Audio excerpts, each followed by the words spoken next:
Hi, Brenda. Hi. And Summer. Guys, we have my first ever dog in a podcast recording. Summer's here. She's already like sideways. I think she gave up on the attention. Did you have dog mom guilt when you were leaving the house? Yeah. Happens to me all the time. I mean, I do ask, I can't say it now. I do ask the in German, do you want to come? And either she goes on the bed, no. No. Or she'll stand in the hallway and she was ready by the door. So I was oh my I God. gotta bring her. She knows what she knows? Yes, she knows. But I can full on, okay, I think I already told you before, but I got her a week into COVID. Okay. And I was locked with her. I lived by myself in Berlin when we had lockdown in Germany. So it was just me and her for 4 months, basically. Oh. So I can tell her full sentences. The BALL, I can't say that word next to her, is upstairs. I have a two, and she will get, and I will describe which toy and she will go and get it. So we're very... You guys are in sync. Yes. Guys, she's sleeping right by my feet right now. It's actually a dream, but if you hear any ruffling or yelping or anything like that, don't worry. We're totally fine. It's just Summer roaming around the studio. Okay, so it's Met Monday, which is actually funny to talk about because in a week from now, no one's going to give a shit when this episode comes out. But you did go to the museum this morning, and I reposted one of your photos because it took my breath away, and I want to hear all about it. Okay, so it's my second time going. In the morning, it starts at 9 a.m., so a selective group of journalists and writers get invited to preview the exhibit. And Brenda was there. Yes. Me behind the bob, Anna Winter. She didn't give a speech, actually, today, but she was dressed in florals. So at 9 a.m., you'll see, journalists queuing out outside on, 81st Street. And then there's a speech from Andrew Bolton. I saw so many people there this morning. Nick Knight, the photographer, was, helping... I don't know if he's curating things, but Andrew Bolton gave his speech, the curator of the exhibition, and then his hubby is obviously there, Tom Brown. So cool. I will never get over that duo. I mean, they're no my other favorite. Fashion. Yeah, they're my favorite fashion. They're just my favorite duo. I think in life, whenever February rolls around, and you know that Tom Brown's showing, and he brings the flowers and the chocolates out. It was my first out. Tom Brown show, and so you saw it IRL. Yes. Oh, I would melt. I would just melt. On the Tom Brown show was on Valentine's Day, and I mean, what better date, right? Yeah. And it was fake snow everywhere, and then he came out and just handed him a bouquet and chocolates, I think, with a heart. It was so cute. But yeah, they're my fashion power couple. I watched all of the Architecture Digest features. Crazy house. Mm-hmm. Absolutely crazy house. If you guys haven't seen it, go on AD right now and look at their house. It's next level. It's also really tasteful. Yeah, they're just But of course, yeah, they're just cool. Wow, you were in the presence of royalty this morning. I know. And then all of the I'm really happy that I look up to. So it's little chairs. It's school a little bit. And then you hear Andrew talk about how he curated everything. And then they're just okay, it's go time. And everyone rushes and then lines up again to be the first to walk through the exhibition. And it was so, so beautiful. I think now, obviously, the Met became huge because of Anna Wintour's help. But I think sometimes it's kind of overshadowing that this is an event for an exhibition. I think a lot of people actually don't know that. That this is an event that benefits the museum and this exhibit. There is the Costume Institute that's responsible for archiving the fashion pieces. And to my knowledge, they're self-funded, which is also because fashion isn't really seen as an art form. Shame. Which is a little bit real shame. Bigger topic to get into. So this is kind of the main event in a year that will also fundraise, I think, even to pay the salaries of the employees of the Costume Institute, and then to put on the show. So I think last year or a few years ago they raised 17 million. I think maybe last year was 20. So there's a lot of money being raised, but that also goes to archiving the pieces, doing new acquisitions, paying the employees. So there's a lot that goes into that. But yeah, it's basically a benefit, and then it just kind of blew. I don't want to say out of proportion because that sounds negative, but the Met Gala now, I feel a lot of people don't know that it's a benefit for an exhibition. One of my favorite Instagram accounts to follow is the Costume Institute account on Instagram. It's the way that they archive these pieces. It's a dream of mine to go in there and just see everything. No, it's amazing. It's so fabulous. Yeah. Oh God, it's just the most incredible fashion history in there. So it's really it's a really a big honor. Huge. Yeah. Thrilled. Yeah. Okay, so let's get into your entire career and what got you to getting invited to the Met this morning. I know you're from Berlin, born and raised. I was born in Hamburg, the second biggest city. Okay. And then I grew up all over, and it's really hard to get into. I basically moved every year of my life. But after I finished high school at 18, I moved straight to Berlin. I have to say, and my other friends might be mad at me for saying this, but I've been in fashion for 10 years, and my favorite industry friends that I've made are my German girlies. Are you kidding me? Yeah, I mean, they're very loyal. And you guys have, like, been my riders for, like, 10 years. Like, met Kara when I was 20. Still a good friend. Xenia, met you within the past year. Like, you guys are my favorite to gossip with and, like, talk all the things. I mean, I feel like Germans, sometimes it's hard to become a friend because I think the American way is so sometimes over the top friendly. Which is me. So I don't know why you guys don't like me. But then... I don't know, because I could see Xenia staring at me sometimes like... She's like, why did you just do that? I mean, as a German, it's so refreshing being here because everyone's nice. But if you meet like people on the streets for friends of friends and someone's like, it's my birthday this weekend, you should come. We take that seriously. Right. And then sometimes it might not be a serious thing. But if a German is like your friend, you're a friend for life. So we're very like the friend that will help you move, I would say. I was studying... I mean, I like basically passed high school, and then I had to go to a private university to do my bachelor's, and my parents were just like praying to get me through something. But were you interested in fashion in high school? Yes. Okay. But I don't know how it was for you, but I had no one close to me that was in fashion. So besides like seeing like a Karl Lagerfeld documentary, I didn't know that there were even jobs in fashion. I didn't know. I only thought you could be a designer, and then that's pretty much it. So I didn't know a lot. I went into a bachelor that was half business, which in hindsight I'm so glad I did that, and half marketing. So my stick was like, okay, there's like cool events in Berlin. How do I get invited to these?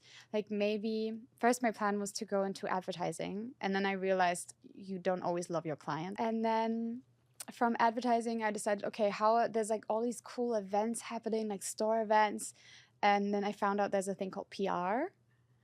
So then in my bachelor's, you could do like one semester or two abroad, like anywhere that you wanted. And I literally Googled biggest fashion PR agency, New York. What came up? KCD, Carla Otto, PR Consulting. So still the best. Still the best. I'm actually and lead. I would say lead is really taking over at the moment. So I wrote to all three of them that I wanted to intern. And then PR Consulting was the fastest to reply. And then I basically packed my bags and came to New York in 2015, like in the middle of my bachelor's, and really wanted to work in PR. And then turns out that's really hard. PR is a thankless job. Yeah, it's really especially brutal, fashion PR. Hard, like long working hours, and it really, if your team is nice and you have a boss that you can look up to, you know, the boss that's motivating you or where you can see yourself in 10 years, but I didn't really have that there, and the atmosphere was not like very catty, I have to say, like it was very cliche. So I stayed for a little bit longer, and then the next goal was like to get the fashion assistant role, which is like so shittily paid, like crazy hours. Like at a magazine. Oh yeah. Oh my God. I worked in the Teen Vogue fashion closet. No, I loved it though. Okay. That I was hungry. Like I was in college, I was willing to do anything, and I did. Exactly. But it's so hard. And then there were many a times where I thought I was going to crawl into one of the big black boxes, the packing boxes, and I did cry in them. Let someone close me in there forever. And then I mean, you were already at Teen Vogue. Then I was like, okay, I'm stacking up to all of these editors. How can I be that? And then I Googled fashion journalism masters, because I then finished my bachelor's in Berlin when I came back. And what came up was Parsons, where a few of my friends already went that I met in New York. But that was like, I don't know, it was so expensive. And then Central St. Martin's. And Central St. Martin's, I only knew what it was through Gossip Girl because Jenny went. Yes. So embarrassing. I can't believe Jenny went to Central St. Martin's. Right? That just feels far-fetched. Little off. Like now that I have the education that I do, like I'm like, you didn't go there. How'd she go there? But yeah, I read the Gossip Girl books when I was 12. This is like part of the reasons why I learned English, because back then the English versions came out and the German version came out like 9 months later. So I had to speak English or at least know how to read so I could keep up with Gossip Girl. And then obviously I found out all of the iconic designers that went there.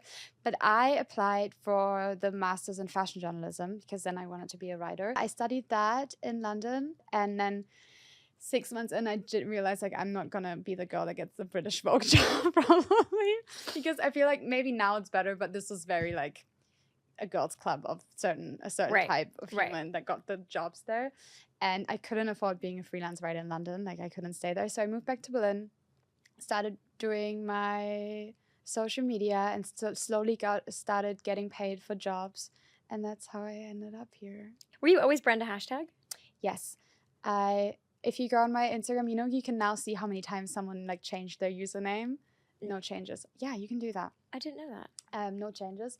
I signed up in 2012, and back then it was just like there's social media and like Justin Bieber is posting selfies. Like that was like the, oh my God, the first time you're getting private pictures from celebrities, not through other media. Right. So it was so fascinating. And I signed up with my own, not with my own name, because I thought maybe that's embarrassing to my parents what I'm posting. And then hashtag was a new word, I think, that came through Instagram. Like you could use hashtags. Yeah, you'd have hashtags for growth. Exactly. Look at what happened. Look at where hashtags are now. Yeah, I'm the last one standing. Literally. The last important hashtag. Oh my God. And yeah, so I just signed up with like a random name. So I was like, Brenda, what can I use? Hashtag. And then it just kind of stuck. Amazing. So really and then 3 years ago when, you know, my career kind of started forming, I was like, do I use my real name? It's taken. I don't know who the other Brenda Weischer is. Like, you know, email me. But then I also thought it's kind of like too late now, the branding wise, that I mean, people email me, hi, Liv with 2 V's. And I'm like, if people only knew the story behind Liv with 2 V's. I was sitting at my parents' dining room table. I was in 10th grade. Mm-hmm. And my best friend is a big techie. Mm-hmm. Still my best friend then, my best friend now. And still a big techie? Still a big techie. Mm-hmm. But we laugh about this all the time because he had no idea that he would form my entire identity. But online persona. Yeah, Olivia Perez was taken. Olivia E. Perez was taken, which is my middle name. Mm-hmm. And then I had like Liv E. Perez, but that looks like Live Perez. Yeah. So I was like, whatever, I'll just do 2 V's and one day I'll change it. Mm-hmm. Now, literally, my entire... People just don't get it. Yeah, I mean, I'm Liv, guys, with 1 V. I'm always surprised when people are like, your real name isn't hashtag. Like, be so for real. Like, no, come on. You know, maybe in 50 years that someone's last... But not... I don't know. But yeah, it was just kind of... Not even a joke. I just didn't really want to, like... I don't think people really use their real name on public accounts. I mean...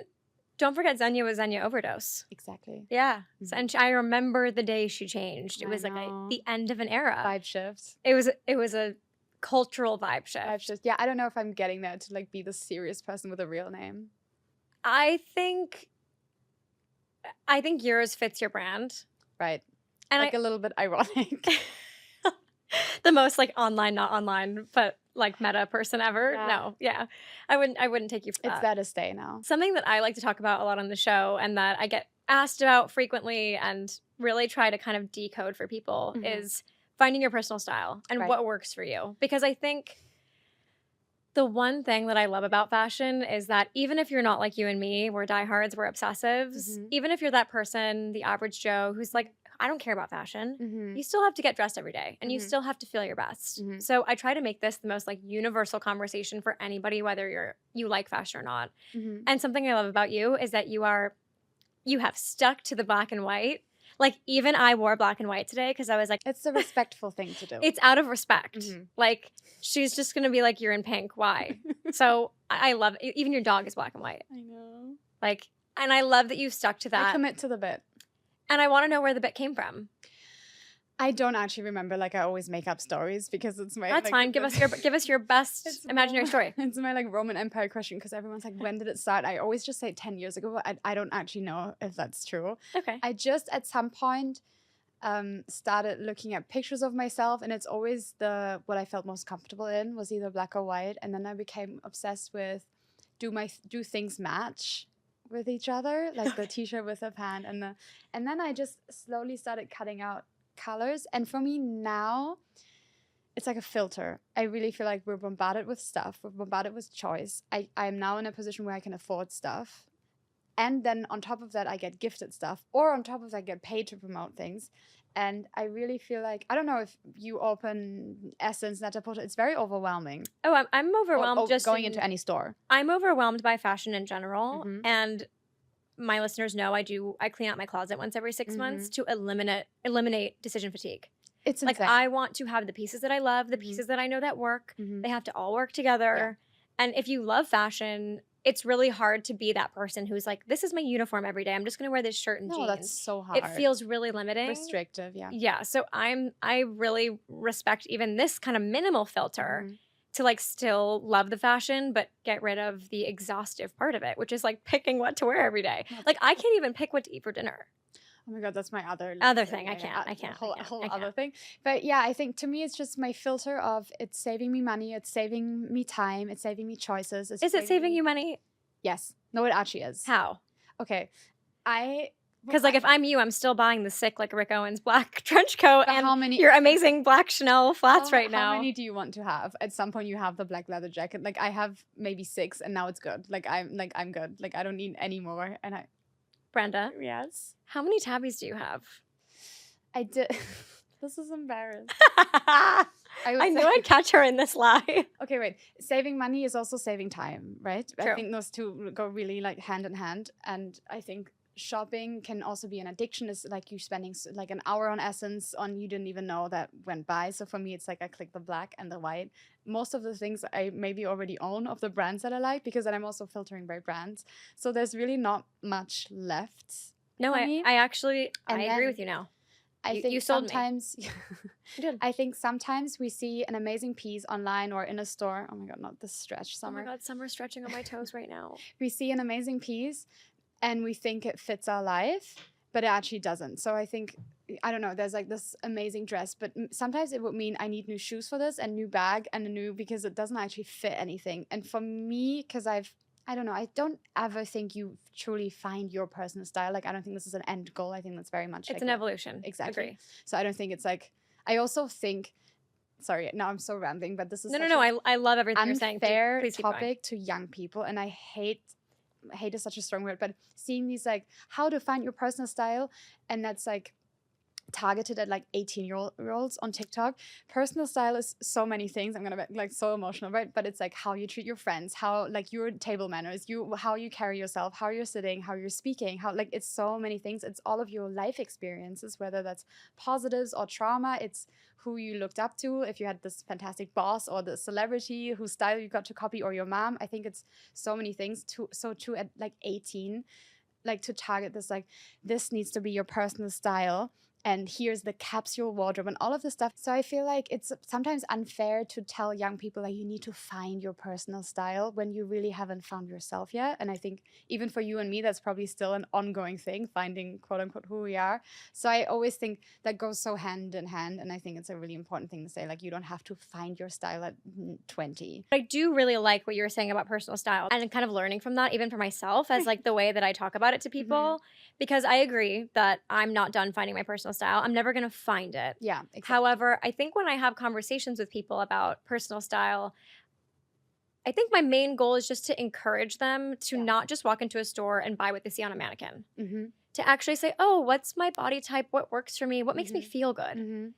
And not just find someone they like on Instagram and like copy paste those looks. I think that's more my like ethos when I'm saying this is a way where you can start to develop at least a conversation with yourself about what you like to wear. That's more. No, I mean, if full look has no haters, I'm dead. I really think like wearing a full brand outfit, you always look ridiculous. So I think buying off the mannequin, that's never, unless you have never the way. Endless funds, but even then it's like so ridiculous. Right. And I think that's also sad with media now.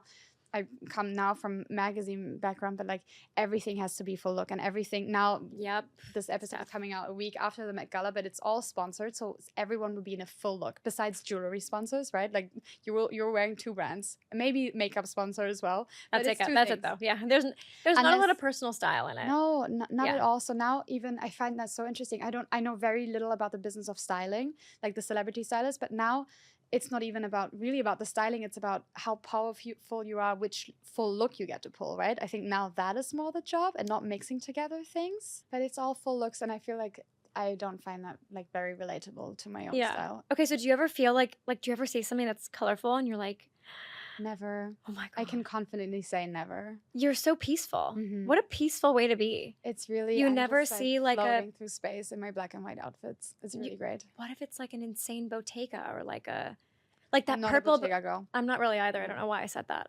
I have no idea why I said that. Literally no idea. The shipwreck dress from McQueen, maybe. Yeah, sure. In that world. No, it just also, it would disturb the piece. Like, I have this. Do metallics count? No, would you ever wear like a sequin dress? Okay, only silver, no gold. Only silver, no gold. So you would wear I have like silver. pink undertone, so I feel like I feel like gold doesn't work with me. See, guys, this is what I'm talking about when I say like know your shades, know what works. Yes. Like Brenda knows what works. Yeah, I have to say, when I always appreciate when I appreciate someone's outfits, it's because you can see they love the pieces, they put them together well, it's worn in. I hate the look, especially for influencers, when you just know the tag is still in there. Like, I want to I've been there. A little, no, same. The tag is in there, but you can add a little bit of personality, right? It's like your own bag or your scarf. Or like an insane makeup look, like something. Exactly. Yeah. Give a little personality. Yeah. No, I completely agree. I'm also, and I'm curious, like your thought on this, I'm a big believer in dopamine dressing. Like, what's dopamine dressing? So dopamine dressing makes you feel good? Yes. Is like wearing things that make you feel good. And I guess for you, like the iteration of that is like just an outfit that you love or like a shape that you really love.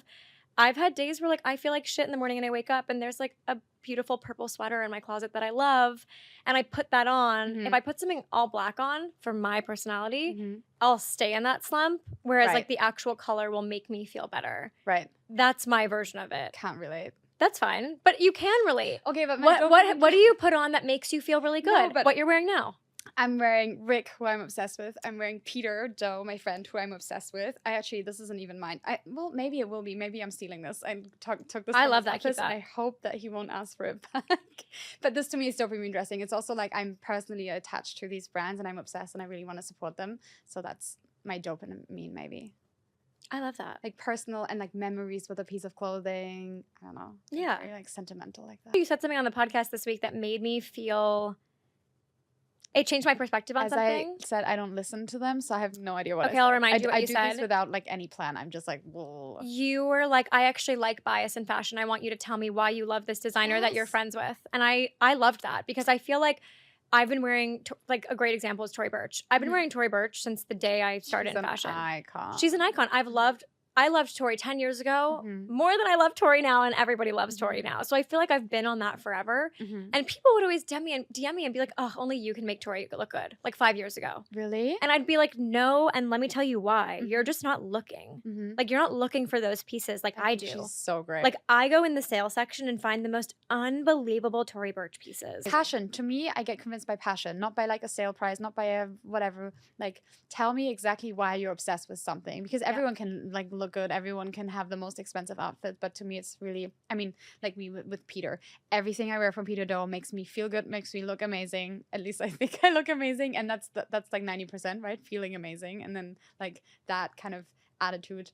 And I also love like knowing your personal side of it. Like I love knowing your relationship with it. Like even when Peter showed his first collection for Helmut that wasn't universally loved, I still loved your point of view because I was like, that's her friend and she's writing for her friend and she knows what's going on in the background. And she knows the biased, but no one's admitting that. But see, I want people to admit that. Like I want people to be like, you might not like this. And if you knew them like you knew me, like I know them, you actually might have a different opinion. Yeah. So I want to hear people's biases more. No, I mean, to me, Rick can do no wrong. There's a Rick Owens show, no matter what he does. I'm like, I love him. I will buy it on sale in 3 years.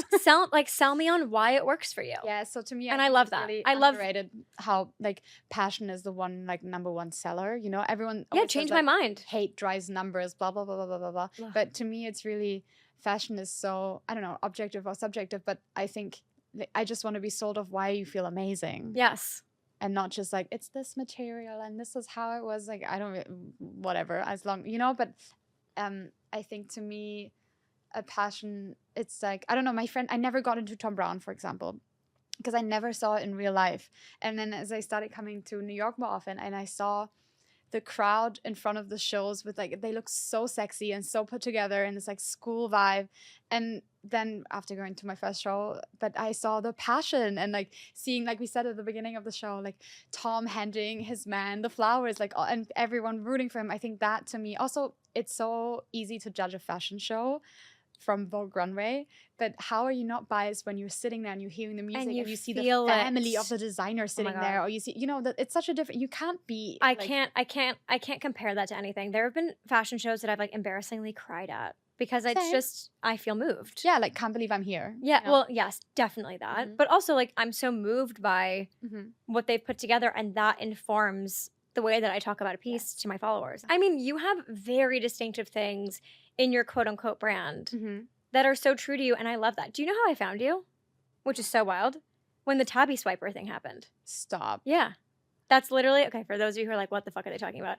Was it last year? It was like a year ago. Yeah, I think last summer. That was an iconic moment in fashion. That, and again, another core memory. There was a girl on TikTok. TikTok girl went viral. Because she had a guy over for, it was like a second or third Hinge date, right? And I don't know. Yeah. But she, like, I think she lived in Brooklyn. This guy came over. She went into the bathroom. She came out, he was gone, and her tabbies were gone. The guy literally came and stole her tabbies. She went on TikTok and talked about it and ended up finding... They found him. That he actually had a girlfriend. Yeah. I don't know why he was on Hinge going on dates. Savage. But stole his Hinge dates tabbies and brought them to his girlfriend. They obviously broke up. But this was a fiasco. And I remember, I remember knowing who you were, but like, I think I followed you for the first time because people were tagging you in the Tabi swiper. The representative for the Tabi boots, because I really feel like there's so many more fashion icons that have been wearing them for so much longer than I have.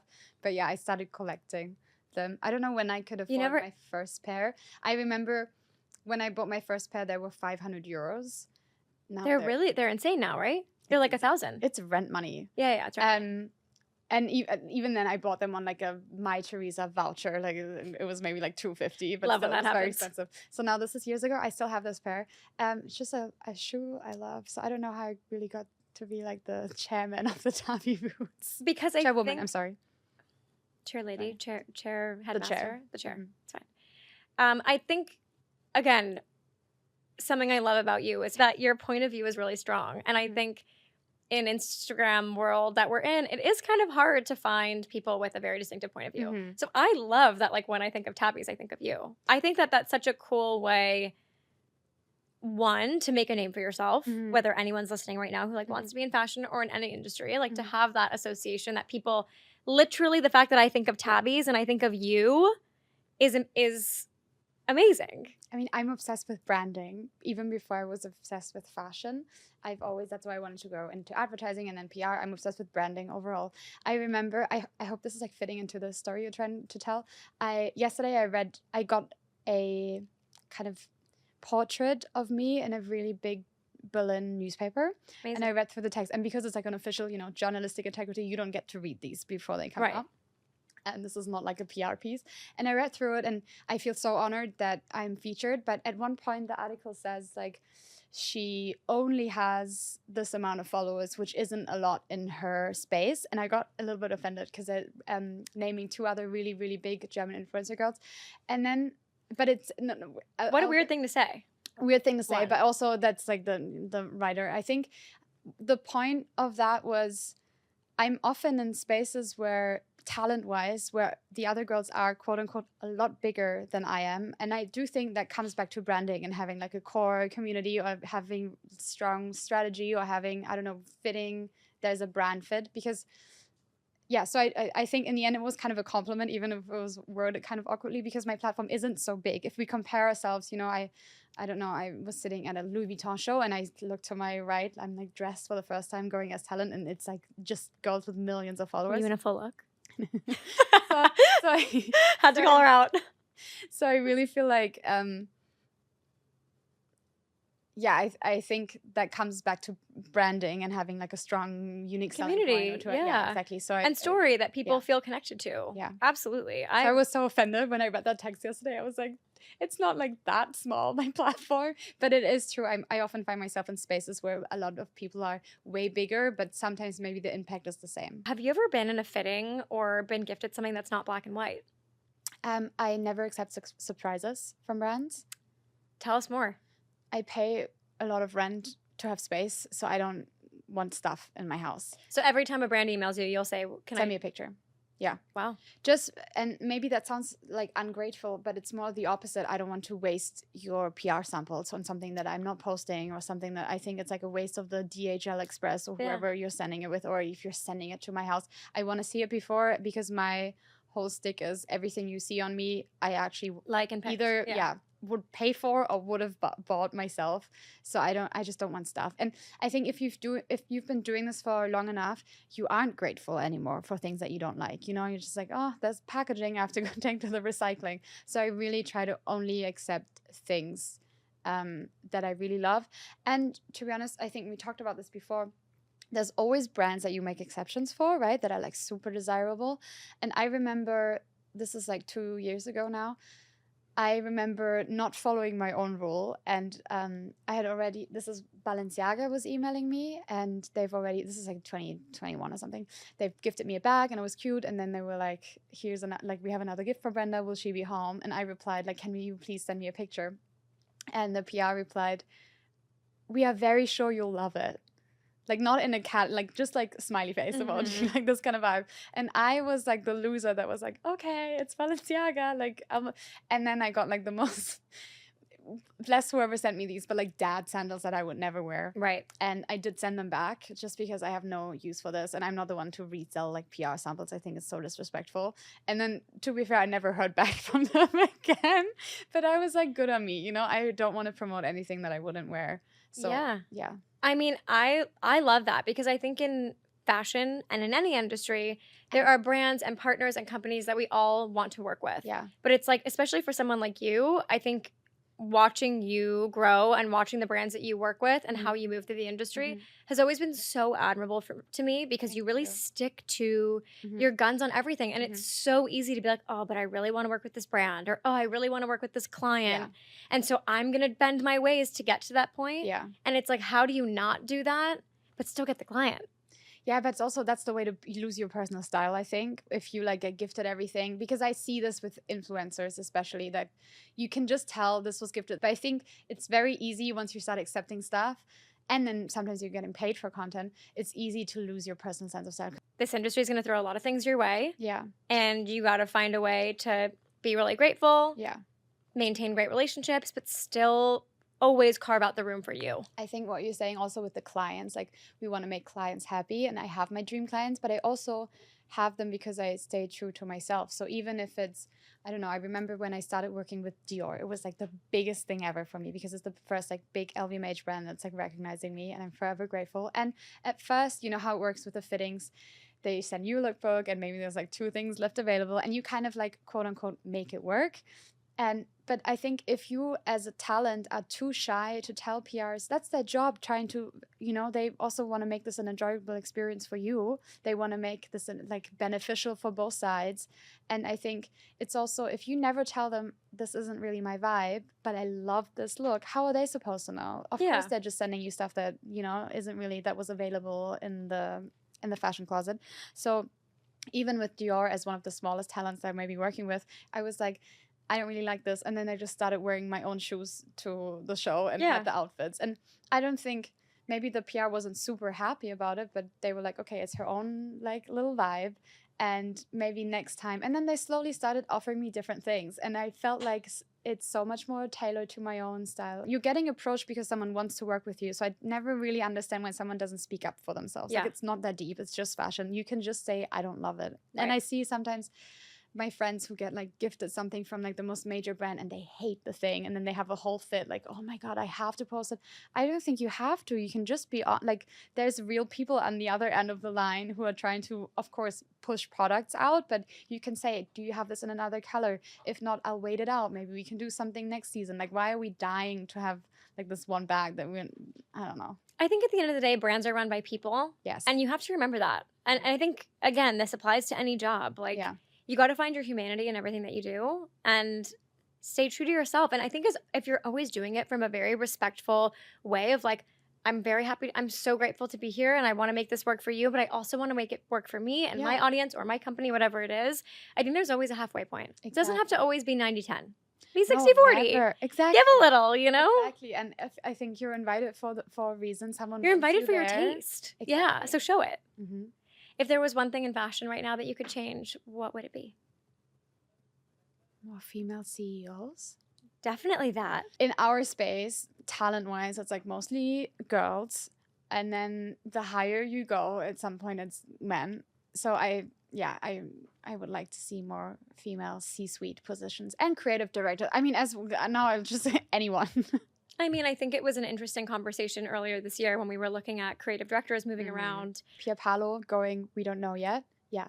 Cavato going from Pierpaolo's Valentino to Gucci. Yeah, it's all men. I feel like I want Pierpaolo to go to Fendi. That'd be fab. I really want to change up Fendi, I have to say. Yeah, I mean, not because I actually really, especially couture right now, Fendi, that's nice. Yeah. Like for anything for my wedding, I was like, guys, but that's not happening for me. Wait, can I ask you like how many outfits you have planned? Yes. I have, so I'm doing 3 nights. And then on my wedding night, what's night 1? Like, what's the vibe? So night 1 is like chill with my family, but still chic. I'm also getting married in England. And there are so many British designers I love. So I definitely want to pay homage to some and bring some designers in. I mean, look, I can't wait to marry my fiance. I'm so excited. But I also have like made a promise to myself that I want to wear everything I've like ever dreamed of wearing and just be so myself this weekend. And for me, that's through clothes. Like that's how I express myself. So I'm like going in. I'm having the time of my life. Is everything already done? Like you've already made all the decisions? No. So I'm missing my rehearsal dinner dress. So I need something for the night before. And then for my actual wedding, I was only going to change twice. Right. But so like proper dress and then party dress. Yes. Okay. But there's a big gap of time and my wedding dress is very big. And I don't think I'll be comfortable in it, like dancing before. The first dance and everything. I think I'll dance in that, but like, you know, I plan to party like past midnight and like that's its own dress. There's like a gap of time in there where I need to change into something that I can like dance in. Yeah, there needs to be like a dinner dress. So I'm now changing 3 times, which I really didn't think I was gonna do. But like, you do this once in your life? Are you kidding me? Yeah, I also like for me, comfort is key here. Like I want to have fun. That's so exciting. Wait, when is it? Mid-July. What do you think the weather's going to be? And all of you listening right now, better say a prayer right now to the gods. I'm a big manifestation girl. Oh yeah, it's gonna be sunny. It's gonna be beautiful. We're gonna be getting married outside, but not too sunny because you don't want to be squinting the entire time. Our ceremony's at 5:30. Oh, perfect. So it'll be like sunset. Cute. But yes, we're in the English countryside, which I don't think I've told anybody yet. So you heard it here, guys. An exclusive. So I'm hoping that it's not. I've heard it's like it gets a little rainy, crazy. So everybody say a prayer for me. Does he know what he's wearing? Yes. Okay. He does. Oh, cute. Yeah, he looks great. I'm so excited. But yes to more female CEOs and more female designers. I feel like it's just Maria and Virginie. Yeah. I mean, Sarah Burton's Sarah Burton's gone. Yeah. Who is there? Virginie at Chanel and Maria at Dior. That's literally it. And then obviously we have Mucha. Okay, oh my God. I'm so sorry, guys. No, it's okay. Don't let anybody ever. She's a queen. It's different. You can't. Yeah, like I'm not. I'm like, that's an icon. It's a different story. And obviously you have New York designers, but you know, it's different. I love your podcast. Thank you. And I've been listening. I get very shy to talking about That's okay. Yep. I promise you. Let me tell you from someone with 250 episodes that in the beginning, it's very weird. And then you get very just used to it. Okay. You get used to hearing the sound of your own voice. And I don't listen to it. Oh, I don't listen to mine. I never listen to mine. Okay. I let everybody else do that. Okay. Yeah, no, it's okay. Okay. But I think that's fine. Like, to me, I think that's fine. And your voice sounds so differently in your head. Like, I think I sound so good right now, and then I can't listen to this. I think you sound great. Okay, thank you. I love podcasting because it's so intimate. Like, you are at this intimate point in people's day, and you're listening to my voice and my thoughts and my feelings, and I share more on the podcast than I ever have on social media. Same. So, and I know you said something that was so, I loved what you said when you first launched the pod, where you were like, getting people off Instagram and onto new platforms today is so hard. Impossible. But for the magic of whatever it is, you saw so much success in it right away. I mean, I don't know what success means because I don't have many people in platforms, and maybe I'm also not supposed to know all of the numbers, like what success like means there. I can see the Spotify followers and the Apple Music followers, but I don't know if you remember back in the day, quote unquote, like your friend would tag you on Instagram in a story and that would get you like 500 followers. Obviously, those were the days. Yeah. Those were the days. That doesn't happen anymore. So I just really started this because the more I talk to people, because I think we're always like too close to our own product. Like I think I'm so outspoken and so personable, but then in the end to someone else, it's just like this girl in like Rick Owens. Like it's not a very relatable thing to most people. So I thought I'm like so personal, and then the more I talked to my followers, they didn't really know anything about me.